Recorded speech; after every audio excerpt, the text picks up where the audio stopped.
This video is an edited version of two conversations between Claudie, our program director and creator of Sensory Enrichment Therapy for brain disorders based on the science of environmental enrichment, and a parent who attended our recent sleep webinar and had lots of questions for her son. She thought she was doing most of the things we said in the sleep webinar, but it wasn't working. We saw her questions and we saw in them many of the same concerns many of the other parents have who sent in their questions after the webinar. And so we thought we would call in this parent and go through her question and record the answers for the benefit of every other parent out there.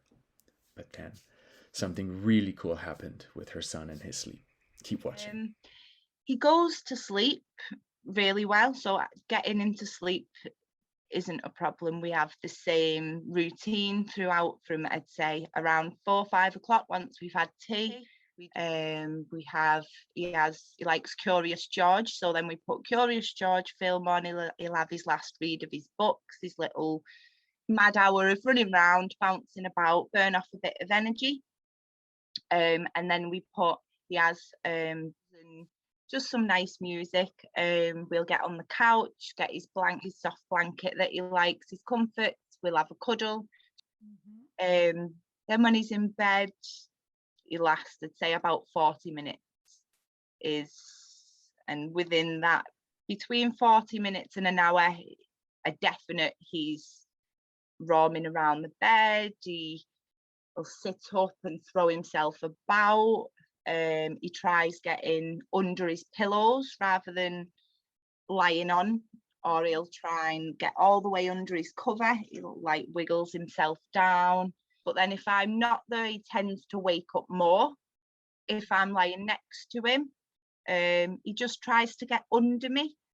So he'll push his fingers and his feet and whatever he can between me and the bed to try, and I have to hold something pressing on the top of his head, and hold of his hands and his feet for him to settle back down again.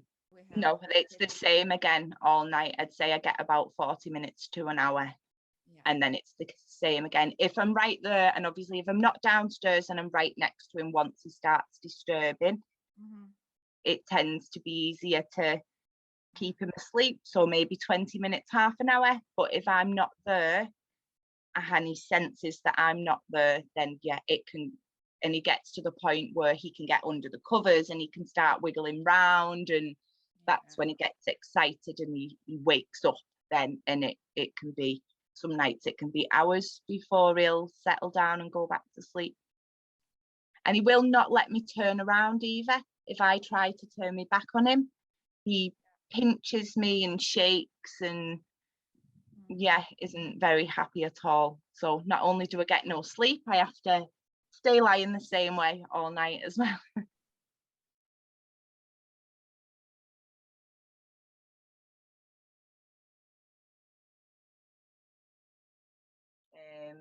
And just off the first night of the small changes in our routine, he went to sleep at 11:15, and he didn't so much as move until gone 2 o'clock.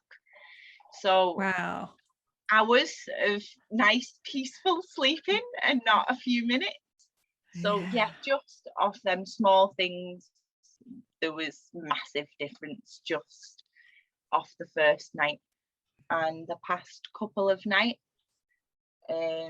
he's slept, I think a night before last, there was maybe 1 or 2 times I had to touch him. I wouldn't say settle him, just a little hand on him, just so he knew I was still there for 30 seconds, a minute maybe. And he was back settled. And that's been pretty much every night. We've had one bad night where Leo got quite upset, but it wasn't down to him being unsettled. I think he was a bit unwell. I think he had a little bit of a tummy ache because he doesn't usually cry through the night, and he was quite upset. Can't believe how much of a difference it has made. Even I have 2 older kids as well, and that time once Leo's gone bed is the time that I get to spend a little bit more time with them. They get me a little bit more personally, so we've been able to do that this week, which has been really good. My older son's had exams, so it's been nice to be able to sit with him and revise with him and be aware of what he's doing, and it not be something that put my head in to check if he's doing and run out. So yeah, that is really good. It's just made so much of a difference to our family. It has. That, if I'm honest, at first I was thinking, well, such small changes couldn't possibly make such a big difference. And yes, put a sock in my mouth, because we have.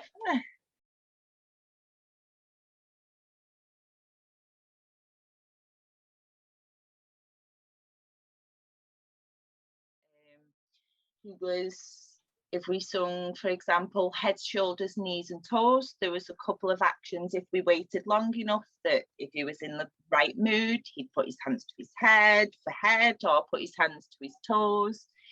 And after a few nights, I think it was on the Sunday night, our usual singing as we were, and when I paused on head, shoulders, knees and toes, Leo not only pointed to his head, but said head, as clear as anything, like he just sings every day. And it was amazing. And he said toes and ears and eyes, and I exhausted the song as long as we could, but he'd done so well. And other songs as well that he sings a certain song, for example, with his dad, where usually if his dad pauses at certain points, he'll come over and he'll touch his mouth to signal that he wants him to carry on. You've not finished, you've stopped at the wrong point. So he stopped towards the end of the song, and again Leo sung the last little bit of the song, and just as clear as anything. It was amazing. And me and his dad were like, has he really just done that? And, it's amazing. It's just can't believe it. So when he took me over to the door, instead of doing what we usually do, I bent down to Leo and said, yes, what would you like? And he put my hand to the door. So I was like, outside, yeah. And Leo said, and I was like, would you like? And pause. And he said, open, with his hand of the gesture. And again, so not so clear as in he says it every day, just open. And he squealed and jumped. Well, I squealed and jumped around, and yay! And it was great. Then we opened the door and went outside and had a good run around the garden, all excited. Even if I'm not talking, he's just a lot more aware that I'm there. He tended to spend a lot of his time in a little world of his own, if you like. But yeah, we tends to be a little bit more aware of what's around him and who's around him and what's going on, if you like. But yeah, the past week he has been making a lot more eye contact, coming in a lot closer to people. He's quite standoffish. So especially his brother and sister are really happy with that. That's really fantastic. Absolutely. Because speech is one of the dream of parents. You wanted the sleep because health and your health was paying the bill as well. But speech is a wonderful dream, and to see it happen, that's amazing. It really is. And so much, so quick. It just, not at all what I was expecting. It really wasn't. I'm so happy.